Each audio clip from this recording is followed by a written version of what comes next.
Hello, everybody. Dr. Uche back here, your Dr. Booktuber, back to discuss my recent read, His Only Wife by Peace Adzo Medie, His Only Wife. Loved this book. I haven't read something that captivated me so much in quite a while. So, this is about a young woman called Afi. It's based in Ghana. Afi is a girl who is was growing up in a pretty nice, fairly well-to-do, sounded like upper middle class home, but sadly her dad died, and so her mother now had to manage to raise her with a lot of paternal family nearby. There was an uncle, her father's brother, who just wasn't very nice to them, but yet when the father was alive, he had demanded a lot from his younger brother, Afi's dad. So Afi's dad passes on, and now his mother is having to rely on the mercy of this brother-in-law, who's not very fond of her. So in any case, Afi, she gets through life. They find people who are kind to her, and she grows up. She becomes really good friends with a cousin of hers called Mausi, and she ends up learning how to sew, so like making outfits, and that becomes like her trade. So when Afi is about, I want to say early 20s, another family in the area organizes for her to get married to their son. It's very interesting. I'm sure this aspect of culture or practice is probably alien to a lot of people, but the family gets her as a bride for their son. Their son is dating a certain woman who has children for him, but they're not married because the family won't give their blessing. And this woman is from Liberia, and family's not very fond of her. So they want a woman that they, of their own choosing, that they can control, it seems like. And so they choose Afi. And this is so weird that at the wedding, this son wasn't even there. So this son is Eli Gagnon, and the family is wealthy. Eli is a wealthy businessman working in Accra, the capital. He wasn't at his own wedding. So Afi marries him and goes up to Accra with her mom in a new apartment that is specially rented and furnished for her to live in. Now, Ellie lives in the main house with his Liberian girlfriend because they're not married. So Afi needs to have patience because even though she marries this man, she doesn't see him for like 2 or 3 months, I think. But they talk every day. They start to develop a liking for each other. And Afi actually falls in love with this man. And so much so that she starts getting resentful of her being the wife, yet being treated like a side chick. She's living in an apartment. And Ellie lives in the main house with this Liberian girlfriend.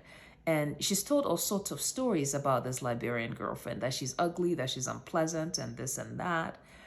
In any case, Afi gets pregnant and has a boy. The Liberian has a girl for Ellie.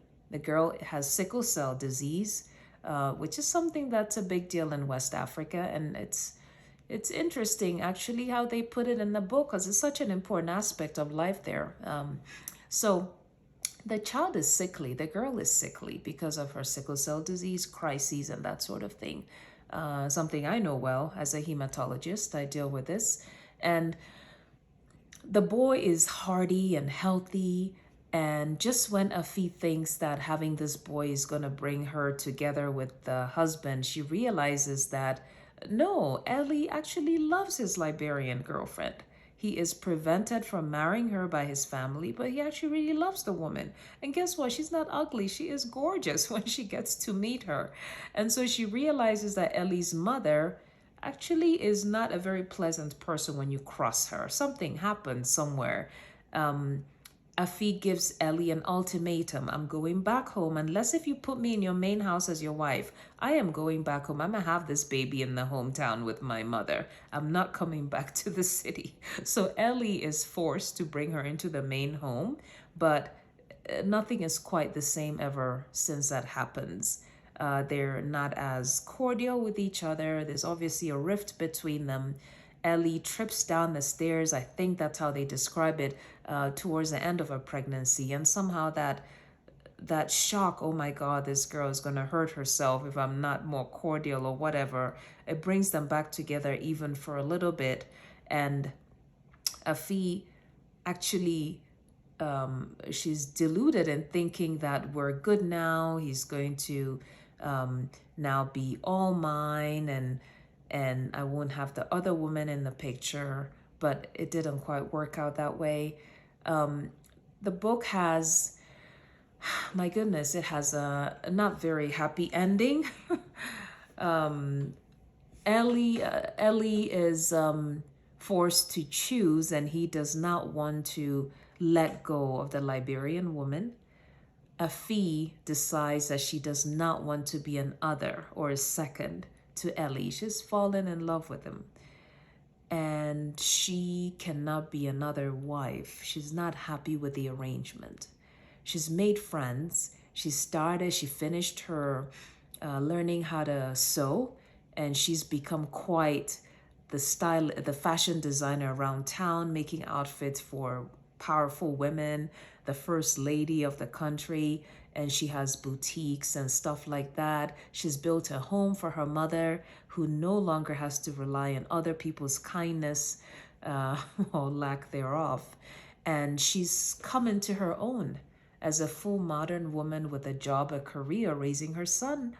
And she decides, I'm not having that. I cannot be in that situation, and I'm going to raise my child on my own. I'd rather be alone than be a second. So, my goodness, it's a story of a woman discovering herself, coming of age, not coming of age, I guess, finding her own footing, deciding to draw firm boundaries. This is what I'm going to have. This is what I'm not going to have. Realizing that the woman who's made out to be evil, the Liberian, is not so much that. She's just a woman who is firm about what she will take and not take, and the family did not like her for that, and they won't give their blessing to the son to marry the woman he truly loves. So he ends up with a second person, Afi, because of their own choosing, when he would much rather have avoided such a situation. I do think he ended up loving Afi too, but he was not willing to let go of his Liberian girlfriend. This book left me feeling some kind of ways. I felt sad for Afi. I felt sad for the Liberian. And I wondered about this man who really thought he could eat his cake and have it. Like, seriously? I found myself thinking, seriously? So, but that is His Only Wife by Peace Adzo Medie. I hope I'm saying it right. His Only Wife. I hope you read it again. Be sure to click subscribe to my channel, and I will continue to talk about the books I'm reading, reviewing them with you, and I hope it inspires you on your reading journey. Again, Dr. Uche, your Dr. Booktuber. I'll see you next time. Take care.